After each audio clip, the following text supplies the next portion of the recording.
आज आपके सामने प्रस्तुत है डॉक्टर भीमराव अंबेडकर। अंबेडकर के पितामह मालोजी सकपाल रत्नागिरी जिले के एक अच्छे महार परिवार के सदस्य थे। वह एक अवकाश प्राप्त सैनिक थे। रामजी ने भी सेना से ही अवकाश प्राप्त किया। इनके 14 बच्चे थे। उनके सबसे छोटे पुत्र भीमराव का जन्म 14 अप्रैल 1891 को मध्य भारत के महू में हुआ था। हिंदू समाज के अछूत समुदाय में महार जाति एक ऐसी जाति है जो शक्तिशाली, समझदार, लड़ाकू और बहादुर कही जा सकती है। कुछ लोगों का विचार है कि महार ही महाराष्ट्र के मूल निवासी हैं। रामजी सूबेदार मेजर बन गए थे और वे 14 साल तक सैनिक स्कूल में मुख्य अध्यापक रहे। 1891 में सेना में अवकाश प्राप्त करके वे 50 रुपए मासिक पेंशन पाने लगे और रत्नागिरी में लोकार्पण विभाग में स्टोर कीपर के रूप में फिर नौकरी कर ली। बाद में उनका तबादला सतारा में हो गया। सन 1900 में भीमराव सतारा के सरकारी स्कूल में प्रथम कक्षा में दाखिल हुए। स्कूल में उनका नाम भीवारामजी आंबेडकर लिखा गया। उनके परिवार का कुल नाम सकपाल था, परंतु उनके पूर्वजों ने यह बेहतर समझा कि कुल नाम अपने पुश्तैनी गांव के ऊपर रखा जाए, जिसका नाम आंबावाड़े था। छुआछूत का प्रहार कितना भीषण है, इसका एहसास आंबेडकर को छात्र जीवन से ही हो गया। एक गाड़ीवान ने उन्हें और उनके भाई को अपने साथ गाड़ी में नहीं बैठने दिया था। आंबेडकर और उनके भाई मसूर रेलवे स्टेशन से गोरे गांव जा रहे थे। उन्होंने एक गाड़ी भाड़े पर तय की। अभी गाड़ी कुछ ही गज चली कि गाड़ीवान को यह पता चला कि लड़के किस जाति के हैं। इसने जाने से इनकार कर दिया। इन दोनों बच्चों ने गाड़ी वाले को दुगुना किराया दिया। 1904 में जब सतारा में रामजी की नौकरी समाप्त हो गई तो उन्हें बंबई जाना पड़ा। भीमराव ने सरकारी संस्थान एलिफिंस्टन हाई स्कूल में दाखिला लिया। सतारा में वे महार होने के कारण क्रिकेट नहीं खेल सकते थे, परंतु बंबई में इस तरह की कोई पाबंदी नहीं थी। वहां वे जी भर का खेल खेल सकते थे। अंबेडकर ने 1907 में हाई स्कूल परीक्षा पास की। उनके परिवार के लिए यह एक अभूतपूर्व दिन था। अछूत जाति के एक विद्यार्थी द्वारा मैट्रिक की परीक्षा पास करना एक बहुत बड़ी बात थी। उनके छात्र जीवन की एक उल्लेखनीय घटना उनका विवाह भी था। जब रमाबाई नाम की 9 वर्षीय सुशील बालिका के साथ उनका विवाह हुआ, उस समय वे केवल 14 साल के थे और 5वीं कक्षा में पढ़ते थे। बड़ौदा के प्रगतिशील शासक महाराजा सयाजीराव ने घोषणा की थी कि उच्च शिक्षा के लिए लालायत किसी भी उदीयमान अछूत छात्र को सहायता दी जाएगी। अंबेडकर ने इस घोषणा का लाभ उठाया और एलिफिंस्टन कॉलेज में दाखिला ले लिया। उन्हें 25 रुपए महीने की छात्रवृत्ति मिली। प्रोफेसर उन्हें अपनी पुस्तकें और कपड़े भी दे देते थे, लेकिन अपमान के दैत्य से अभी भी उनको मुक्ति नहीं मिली थी। कॉलेज के होटल का मालिक एक ब्राह्मण था, उन्हें चाय देता और न पानी। अंबेडकर ने अपमान के कड़वे घूंट पिए पर असुविधाओं के सामने घुटने नहीं टेके। उन्होंने लगन से पढ़ाई की और 1912 में अंग्रेजी और फारसी विषयों में बीए की परीक्षा पास कर ली। स्नातक बनने के बाद अंबेडकर ने बड़ौदा सरकार की नौकरी कर ली। उनके पिता को यह बात पसंद नहीं थी। बड़ौदा राज्य में बड़े बड़े सरकारी पदों पर कट्टरवादी स्वर्ण हिंदू आसीन थे। छूत का भय इस हद तक मौजूद था कि चपरासी तक उनकी मेज पर फाइल रखने से बचते थे। वे उन्हें दूर से ही फेंका करते थे। किसी अच्छे इलाके में उन्हें किराए का मकान भी नहीं मिल सका। वे एक आर्य समाजी पंडित आत्माराम के यहाँ ठहरे। सामाजिक परिस्थितियां इतनी प्रतिकूल और असहनीय थी कि उन्हें नौकरी छोड़नी पड़ी।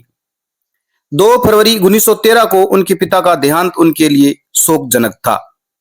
उनके पिता रामजी ने उनकी शिक्षा पर इतना खर्च किया था कि वे कर्ज से लद गए थे। कुछ दिनों बाद अंबेडकर को एक नया मौका मिला। महाराजा बड़ौदा ने कोलंबिया विश्वविद्यालय में उच्च अध्ययन के लिए कुछ छात्रों को अमेरिका भेजने के विषय में विचार किया। महाराजा ने अंबेडकर को कोलंबिया विश्वविद्यालय भेजने का निश्चय किया। विख्यात अर्थशास्त्री प्रोफेसर सेलिगमैन उनके अध्यापक थे। जून 1915 में उन्हें प्राचीन भारतीय व्यापार थीसिस पर एमए की डिग्री मिली। डॉक्टर गोल्डेर विजर द्वारा नृवंश विज्ञान पर आयोजित विचार गोष्ठी में अंबेडकर ने मई 1916 में एक निबंध पढ़ा। उसका विषय था the question in India, their mechanism, genesis and development. मई 1917 में इंडियन एंटीक्वेरी में इसका प्रकाशन हुआ। पुस्तक के रूप में भी ये लेख छपा। अंबेडकर की ये प्रथम प्रकाशित रचना थी। सन 1916 में अंबेडकर कोलंबिया विश्वविद्यालय से London school of economics and political science में अध्ययन के लिए गए। प्रोफेसर सेलिगमैन ने उनका परिचय प्रोफेसर केनन और सिडनी वेब से कराने के लिए उन्हें पत्र दिए। अक्टूबर 1916 में उन्होंने कानून की पढ़ाई हेतु ग्रेज इन में दाखिला लिया, किंतु उनके सामने एक संकट आ गया। एमएससी अर्थशास्त्र की डिग्री के लिए 1 साल तक अध्ययन करने के उपरांत उन्हें भारत लौटना पड़ा। अपना उद्देश्य पूरा किए बिना उन्हें इसलिए लौटना पड़ा कि बड़ौदा महाराज ने छात्रवृत्ति देनी बंद कर दी थी। डॉक्टर अंबेडकर ने उन्हें मनाने की बहुत कोशिश की, लेकिन नतीजा कुछ नहीं निकला। प्रोफेसर केनन की सिफारिश से उन्हें अक्टूबर 1917 से अधिकतम 4 वर्ष के लिए लंदन विश्वविद्यालय में अपना अध्ययन जारी रखने की अनुमति प्राप्त हो गई। बंबई में अंबेडकर ने नया जीवन शुरू करने की कोशिश की। एक पारसी महाशय की सहायता से 2 छात्रों के लिए शिक्षक नियुक्त कर लिए गए। उन्होंने स्टॉक और शेयरों के बारे में सलाह देने के लिए एक व्यापारिक संस्था भी चलाई। 31 जनवरी 1920 को अंबेडकर ने एक साप्ताहिक आरंभ किया, मूक नायक, जिसका उद्देश्य भारत की दलित जातियों का समर्थन करना था। अपने पहले संपादकीय में उन्होंने लिखा कि वर्तमान समाचार पत्र कुछ विशिष्ट जातियों के हितों की रक्षा कर रहे हैं। उन्होंने कहा कि जब तक दलित जातियां ज्ञान और शक्ति संपन्न नहीं होगी, तब तक वे प्रगति नहीं कर सकती। अंबेडकर के 3 प्रेरणा स्रोत। अंबेडकर ने 3 महापुरुषों को अपना प्रेरणा स्रोत बताया है। उनमें पहले कबीर, दूसरे महात्मा ज्योतिबा फुले और तीसरे थे भगवान बुद्ध। कबीर ने उन्हें भक्ति भावना प्रदान की। ज्योतिबा फुले ने उन्हें ब्राह्मण विरोध के लिए प्रेरित किया, सामूहिक पश्चाताप का विचार दिया और शिक्षा तथा आर्थिक उत्थान का संदेश दिया।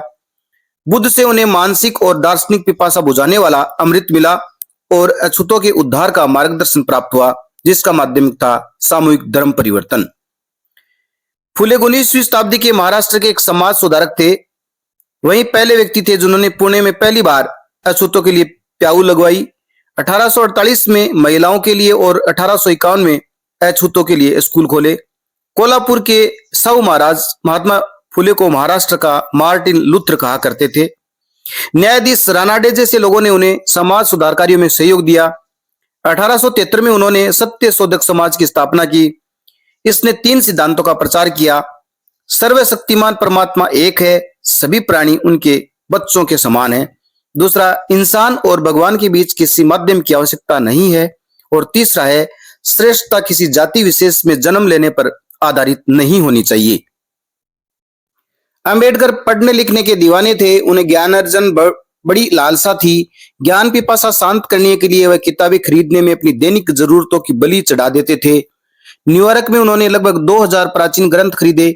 दूसरे गोलमेज सम्मेलन के दौरान उन्होंने लंदन में ढेर सारी किताबें खरीद डाली और 32 संदूकों में भरकर बेचने के लिए जहाज पर लाद दिया। अंबेडकर ने महात्मा फुले के सिद्धांतों को आत्मसात कर लिया था। वे एक ऐसे समाज के स्वतंत्रता थे जिसमें समानता, स्वतंत्रता और भ्रातृत्व का साम्राज्य हो। इंग्लैंड और अमेरिका में ज्ञानार्जन करके व्यापक सामाजिक दृष्टिकोण के साथ उन्होंने वह मार्ग खोज निकाला जिस पर चलने से वह अपने समाज को स्वर्ण हिंदुओं के चंगुल से छुटकारा दिला सकते थे। अंबेडकर देश के गिने चुने राजनेताओं में से एक थे जिन्होंने 1919 के मॉन्टफोर्ड सुधारों से लेकर 1946 की कैबिनेट मिशन योजना तक संविधान निर्माण संबंधी हर बैठक में भाग लिया। इस अवधि में वह अपने वर्ग के नेता थे। मार्ले मिंटो सुधारों के पहले मुसलमानों ने मांग की थी कि अछूतों में की गिनती हिंदुओं के साथ न की जाए। 1916 के लखनऊ समझौते में कांग्रेस और मुस्लिम लीग ने पृथक मतदान प्रथा को स्वीकार कर लिया था। तिलक ने इस समझौते का समर्थन किया और मालवीय ने विरोध। लॉर्ड मिंटो और लॉर्ड मार्ले के सांप्रदायिक मत विभाजन की अपरिहार्यता स्वीकार करना लखनऊ समझौते की भारी भूल थी। पूना पैक्ट। गांधी जी ने कहा, हम नहीं चाहते कि अछूतों को जनगणना तथा अन्य दस्तावेजों में अलग वर्ग के रूप में दर्जा दिया जाए। सिखों को अलग दिखाया जा सकता है, मुसलमान अलग गिने जा सकते हैं, यूरोपियन को अलग रखा जा सकता है। उन्होंने कहा क्या अछूतों को सदैव अछूत बनाए रखा जा सकता है। उन्होंने सर शमलू अल्हार को 11 मार्च 1932 को एक पत्र लिखा। इसमें उन्होंने कहा कि पृथक निर्वाचन देश के टुकड़े टुकड़े कर देगा और उसे पंगु बना डालेगा। साथ ही इसमें दलित जातियों का कोई कल्याण नहीं होगा। पृथक निर्वाचन से न तो प्रायश्चित ही हो सकेगा और न ही वह अपमानजनक स्थिति बदलेगी जिसमें वे सदियों से पड़े हैं। उन्होंने आगे लिखा, मैं महामहिम की सरकार को सूचित करता हूं कि यदि दलित जातियों के लिए पृथक निर्वाचन मंडल का निर्माण किया जाता है तो मैं आमरण अनशन शुरू कर दूंगा। उन्होंने कहा कि मेरा अनशन तभी समाप्त हो सकेगा जब सरकार स्वयं ही या लोकमत के दबाव में आकर अपने फैसले पर पुनर्विचार करेगी और दलित जातियों के लिए सांप्रदायिक निर्वाचन मंडल बनाने का फैसला वापस ले लेगी। अगर मुझे रिहा कर दिया गया तो भी अनशन जारी रहेगा। अंबेडकर ने गांधी जी के आमरण अनशन को एक राजनीतिक पाखंड बताया।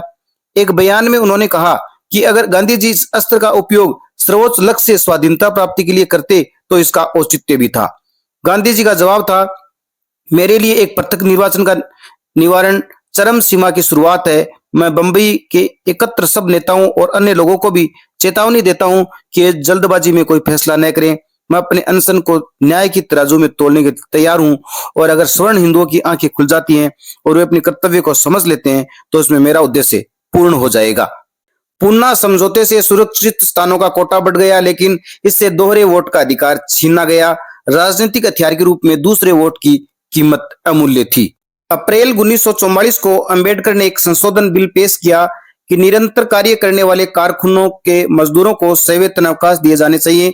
उन्होंने अनिवार्य समझौते और पंच फैसलों को सही ठहराया क्योंकि इनके जरिए मजदूरों को लाभ होता है। उन्हें आशा थी कि सिद्धांत को वे श्रम संहिता अंग बना देंगे। देश की जनता द्वारा निर्वाचित संविधान सभा बनाए जाने की मांग भारतीय नेताओं की तरफ से बार बार दोहराई गई।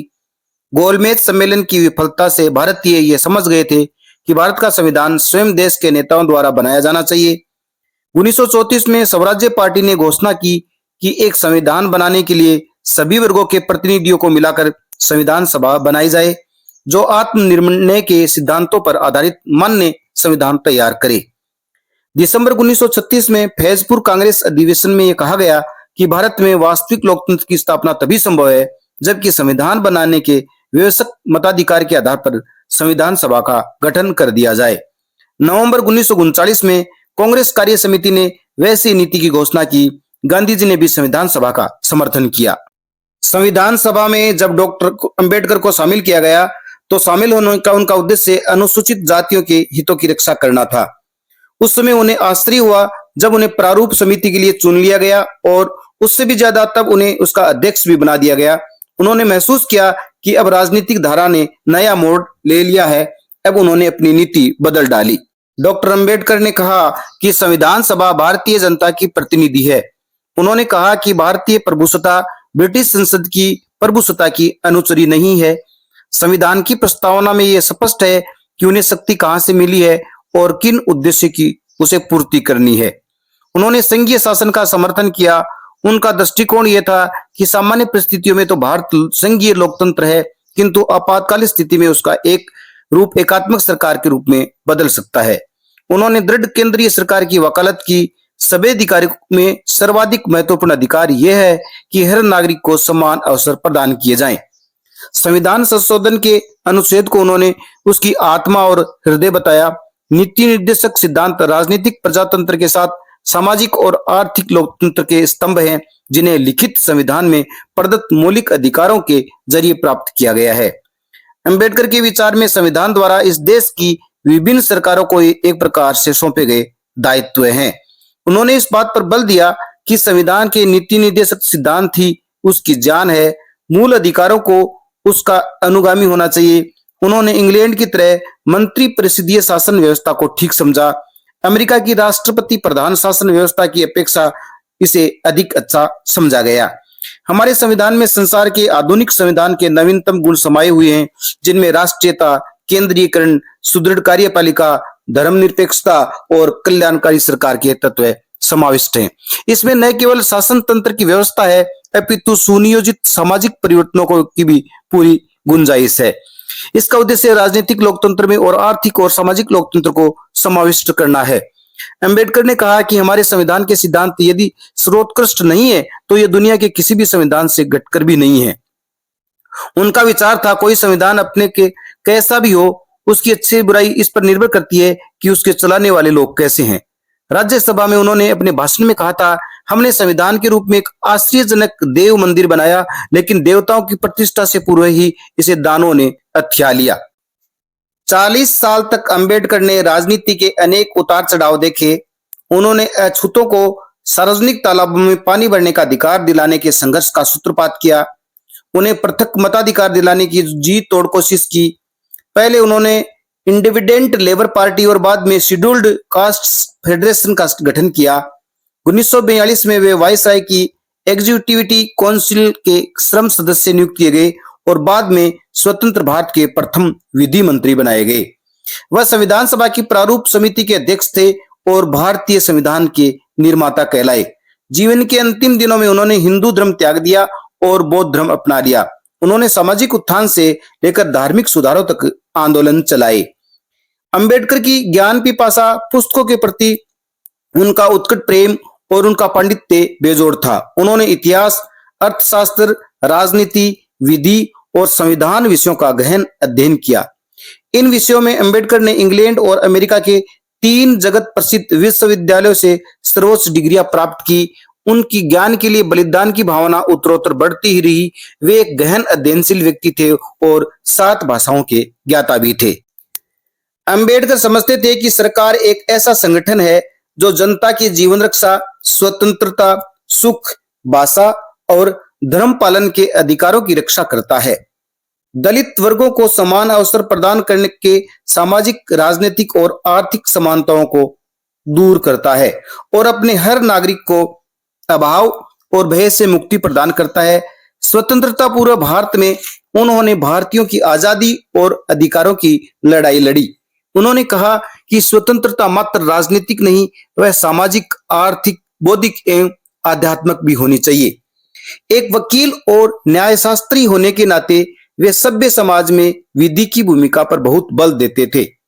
उनकी दृष्टि में सामाजिक शांति और जनता के विभिन्न वर्गों के बीच न्याय व्यवहार में कानून का बड़ा हाथ होता है। यही तो समानता और स्वाधीनता का प्रहरी है। उनका मत था कि कानून केवल वैधानिक क्रिया ही नहीं, बल्कि ये पूरे समाज और राष्ट्र की कार्य प्रणाली को नियंत्रित रखता है। अंबेडकर अर्थशास्त्र के लगनशील विद्यार्थी थे। अंबेडकर समाजवाद के प्रगतिशील कदमों का समर्थन करते थे। वे सोचते थे कि समाजवाद के परिपालन से गरीबों की समस्याएं हल हो सकती हैं। उनके राजनीतिक होने की झलक उनके उद्भट अर्थशास्त्री होने में स्पष्ट परिलक्षित होती है। अपने राजनीतिक विचारों की परिपुष्टि के लिए ही उन्होंने आर्थिक विषयों पर प्रकाश डाला। राजनीति में अपना समग्र जीवन अर्पण कर देने से हमने उनमें एक प्रतिभावान अर्थशास्त्री खो दिया। अंबेडकर की इस बात के लिए प्रशंसा की गई कि उन्होंने निष्ठा और अत्यधिक परिश्रम के साथ संविधान सभा में स्वतंत्र भारत के संविधान को पारित कराया।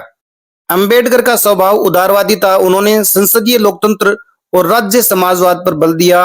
अंबेडकर ने प्रमाणित कर दिया कि वे एक निर्भीक बुद्धिवादी होने के साथ साथ एक महान राजनीतिज्ञ भी थे। उन्होंने भारतीय राजनीति की संकीर्णता, परंपरावाद एवं धर्मवाद से मुक्त कराने की चेष्टा की। उन्होंने देश को वैधानिक ढांचा प्रदान किया और लोगों को स्वतंत्रता का आधार प्रदान किया। भारत में ब्रिटिश शासन के अंतिम दौर में जब भारत प्रभुता संपन्न गणराज्य बनने जा रहा था, उस समय के देश के सामाजिक, राजनीतिक इतिहास और संविधान के विकास में उनका नाम प्रमुखता से लिया जाएगा।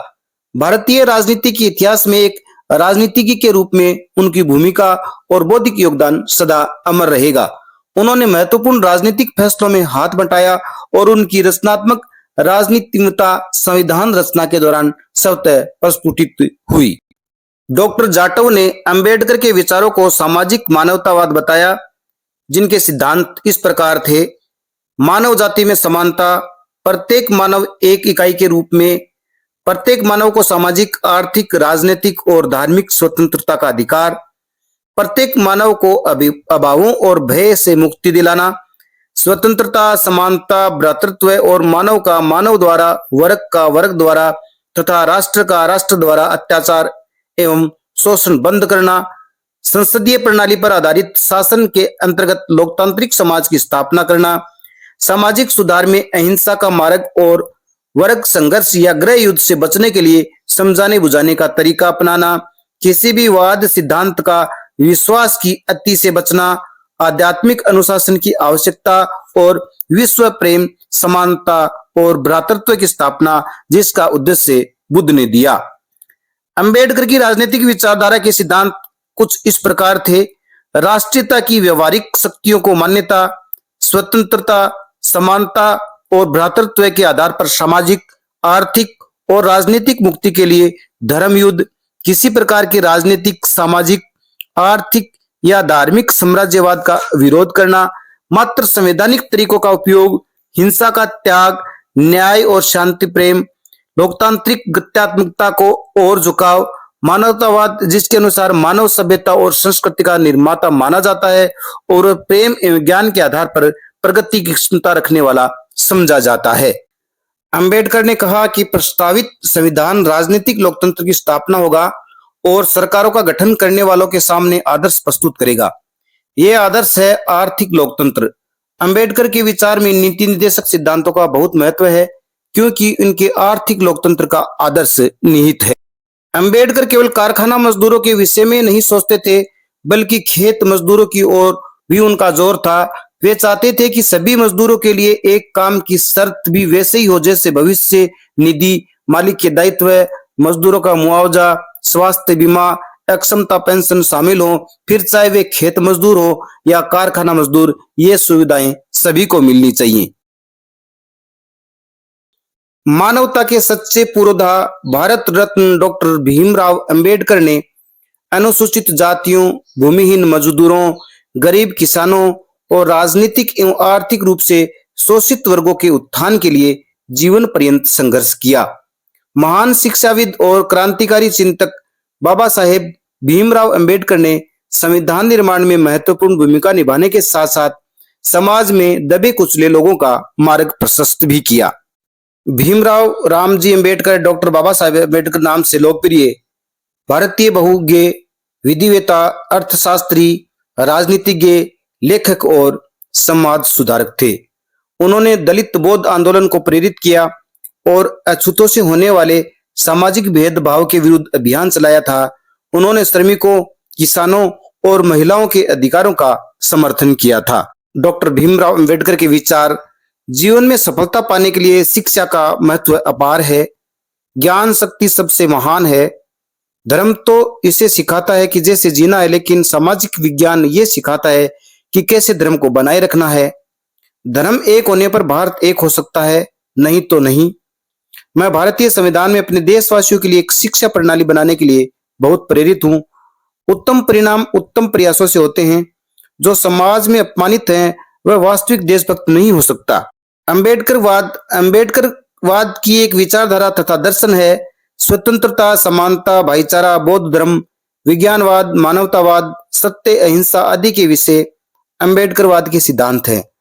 छुआछूत को नष्ट करना, दलितों में सामाजिक सुधार, भारत में बौद्ध धर्म का प्रचार व प्रसार, भारतीय संविधान में निहित अधिकारों तथा मौलिक हकों की रक्षा करना, एक नैतिक तथा जाति मुक्त समाज की रचना और भारत देश प्रगति पर यह प्रमुख उद्देश्य शामिल है। अंबेडकरवाद सामाजिक, राजनीतिक तथा धार्मिक विचारधारा है। भीमराव अंबेडकर प्रतिभाशाली एवं जुझारू लेखक थे। अंबेडकर को पढ़ने में बहुत रुचि थी तथा वे लेखन में भी बहुत रुचि रखते थे। इसके चलते उन्होंने मुंबई के अपने घर राजगृह में एक समृद्ध संग्रहालय का निर्माण करवाया। इसमें उसकी 50,000 से भी अधिक किताबें थी। अपने लेखन द्वारा उन्होंने सभी को प्रभावित किया। उन्होंने 32 पुस्तकें लिखी और 10 वक्तव्य की जो पुस्तकें वो लिखी थी। अनुसंधान, दस्तावेज, लेखक और उन्होंने 10 पुस्तकें लिखी। प्रस्तावित और भविष्यवाणी की उन्होंने 5 पुस्तकें लिखी थी। अंबेडकर एक सफल पत्रकार एवं प्रभावी संपादक थे। अखबारों के माध्यम से समाज में उन्नति होगी, इस पर उन्हें विश्वास था। वह आंदोलन में अखबार को बेहद महत्वपूर्ण मानते थे। उन्होंने शोषित एवं दलित समाज में जागृति लाने के लिए कई पत्र एवं पत्र पत्रिकाओं का प्रकाशन एवं संपादन भी किया। अंबेडकर की एक सामाजिक राजनीतिक सुधारक के रूप में विरासत का आधुनिक भारत पर गहरा असर हुआ।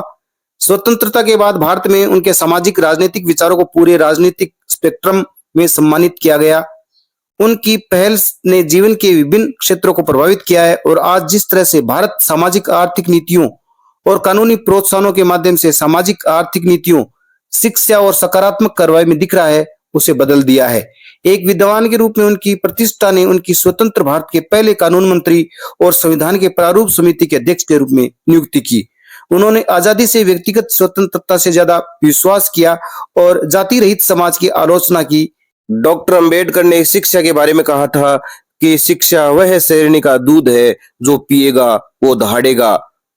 डॉक्टर अंबेडकर ने पीएचडी, डीएससी, एमए सहित 32 डिग्रियां प्राप्त की थी। 6 दिसंबर 1956 के सवेरे श्रीमती अंबेडकर जब रोजमर्रा की तरह सोकर उठी तो उन्होंने पाया कि डॉक्टर अंबेडकर दुनिया में नहीं रहे। सोते सोते ही वे परलोक सिधार गए थे, क्योंकि उन्हें मधुमेह जन्य मनस्ताप का भयंकर दौरा पड़ा था। अंबेडकर का जन्म दिवस, अंबेडकर जयंती, हर साल 14 अप्रैल को एक बड़े उत्सव के रूप में भारत भर में मनाया जाता है। 1948 से अंबेडकर मधुमेह से पीड़ित थे। जून से अक्टूबर 1954 तक वो बहुत बीमार रहे। इस दौरान वो कमजोर होती दृष्टि से ग्रस्त थे। राजनीतिक मुद्दों से परेशान अंबेडकर का स्वास्थ्य बद से बदतर होता चला गया और 1955 के दौरान किए गए लगातार काम ने उन्हें तोड़कर रख दिया। अपनी अंतिम पांडुलिपि भगवान बुद्ध और उनका धम्म को पूरा करने के 3 दिन के बाद 6 दिसंबर 1956 को अंबेडकर का महापरिनिर्वाण नींद में दिल्ली में उनके घर में हो गया। उनका समाधि स्थल चैत्यभूमि मुंबई महाराष्ट्र में स्थित है। मैं इस प्रकार के महानायक को सत सत नमन करता हूँ।